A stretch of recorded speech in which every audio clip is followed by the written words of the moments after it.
r/AskReddit. Migunzo says, what is something people don't understand when dealing with people who are addicted to drugs? Pineapple_is_best says, they have to want to quit for themselves. Cantabulatorius says, drugs are effectively love. At least in the short term. The chemical responses a person feels to drugs, especially opiates, is akin to the feeling of acceptance and love one would get from the hug from a perfect, unconditionally loving parent. And few of us have perfect parents, because interpersonal relationships are difficult to maintain or downright dysfunctional. Therefore, if a person can artificially create the safety and security of love, it is difficult to compete with that. When you deal with drug addicts, you often feel like your love should be enough. It's often not. Because that love can be replaced almost perfectly by drugs. Chubba Bronco says, Mom peaced out when I was 3 and left me with my emotionally unavailable father. After wrestling with addiction in my 20s, what you said is spot on for me. Drugs and alcohol are like a cheat code to feel instantly better in the short term. Not good for someone who is compulsive and aimlessly going through life. Pancake Pretty says, nobody woke up one day and suddenly decided they were going to be homeless, addicted and stealing bicycles to support their addiction. It's a slippery slope, and some people get to that point faster than others. Also, relapse can, and, likely, will happen. Kratzavetsa says, and no child ever grew up wishing to be an addict. This is what breaks my heart the most. I don't know if I just have a bleak view, but sometimes when I see kids I get panicky wondering about their futures. Not just addiction, but other horrors as well. Squirrely says, who off? I feel this. My parents would give me codeine, like it was aspirin, while I was still a child, and I'm dealing with all sorts of neurological issues now. Muffled voice says, people don't understand that in many cases the chemical or psychological dependency has rewired the addict's brain.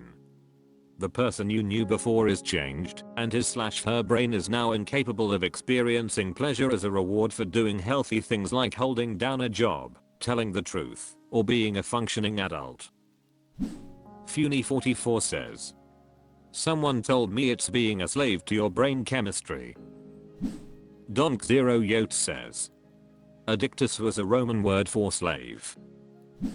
Kratzavetsa says, it's always on their mind. Each time that they want to stop. Sometimes even during their trip, they wish for soberness. This is the last time they promise. They know how their family or friends see them and feel shame. Anxiety. Despair. Rock bottom. Worries over money. Grief. Fear. Pain. Sweating. Shaking. Calm. No, that's just numbness. Missing events or doing things that before they could handle easily. Beauty. Looking forward. How did this even happen? Trauma. Loss. Or perhaps no trauma. Nothing too bad. Others are worse off. Maybe just a lack of stimulation. Or anger. Resentment. Disappointed. In others? Maybe. But mostly in oneself. For letting it all get so far. Hate. Numbness sets in. Memories. Darkness. Pacing rock bottom some more. Searching for the exit. Just let go. Isolate. Withdraw. Just one more time to not care. Then after they will be fine. Gain back control and be able to move on and heal. But to do that you have to feel strong. Maybe it's not so bad. Didn't kill anyone yet. Laugh. Think. The feeling and reminder of the drug sets in. The drugs will help let go, get rid of that uncertainty. Make them not care so much. Feel more assured. Euphoria. Capture it once more. The cycle continues. The ache for the next hit to not feel. Or maybe to feel. Maybe they are so numb that when sober, they must at least try to feel something. Anything. And they felt it before. Go time. Try again. Not enough. Just a little more. Wake up. Dread. Before their eyes even open, it rolls in like a fog. Some their eyes stay closed. Igerundinability says. Maybe they are so numb that when sober, they must at least try to feel something. Frick, that's me. Almost 90 days sober/clean. Still, all I feel now is anxiety, loneliness, and resentment. Positive emotions aren't really a thing. I have to actually try to feel anything at all, and it's just so exhausting. r/AskReddit. Juniper Berry says. What's something creepy you do that you'd never admit to in real life? TPCC 159 says. When I drive past people's houses at night, I try to look in their windows and see what they are watching on TV. Puzzleheaded_by2840 says. I go home late at night, turn all the lights out, and fantasize about being a dentist. Mega Grimer says. You sick frig. Wonderful Middle 1755 says. I'm very observant, and I casually listen to people's conversations, or I watch people from across the mall.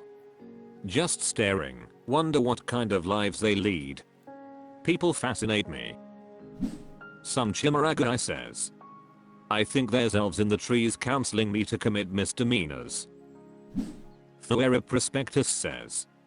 I'm pretty open to talking about mental illness and suicide on Reddit, but I'm really hesitant to open up about it real life.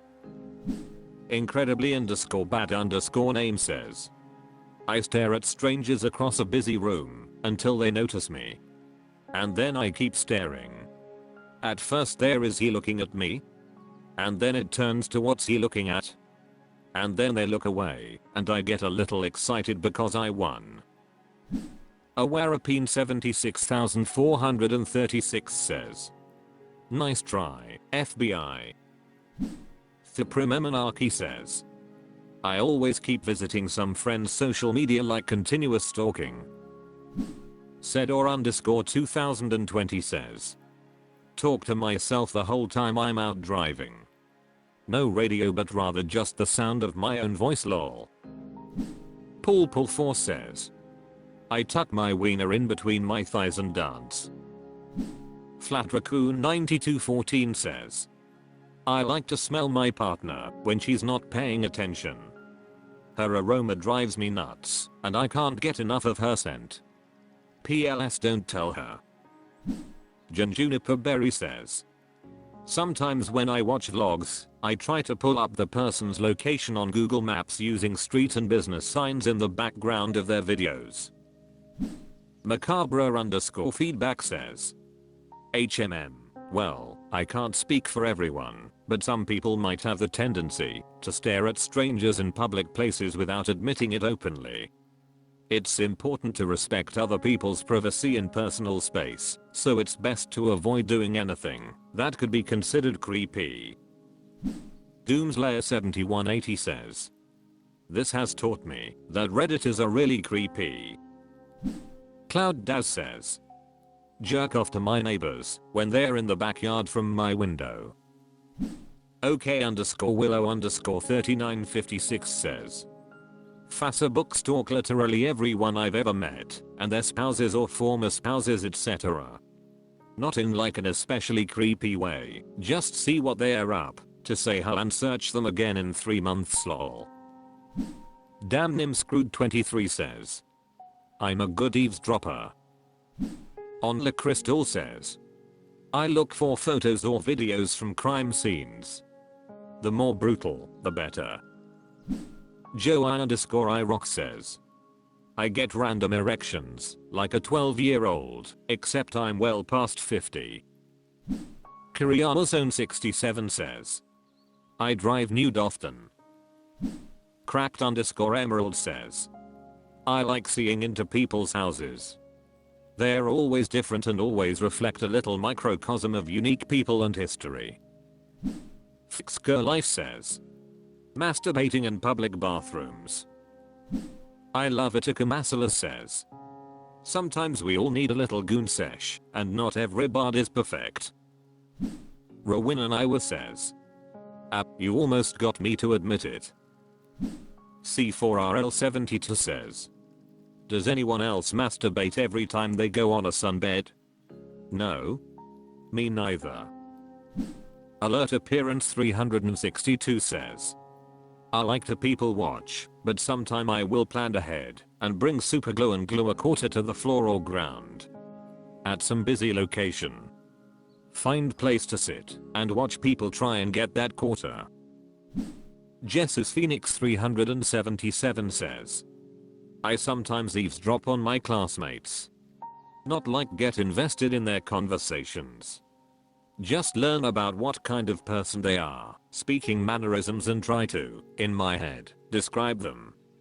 I enjoy writing in my free time, and instead of designing character personalities by myself, I kinda base them off others. It's strange, but it makes my characters more realistic. And whenever I overhear something like a birthday or something, I try to remember to wish that person a happy birthday.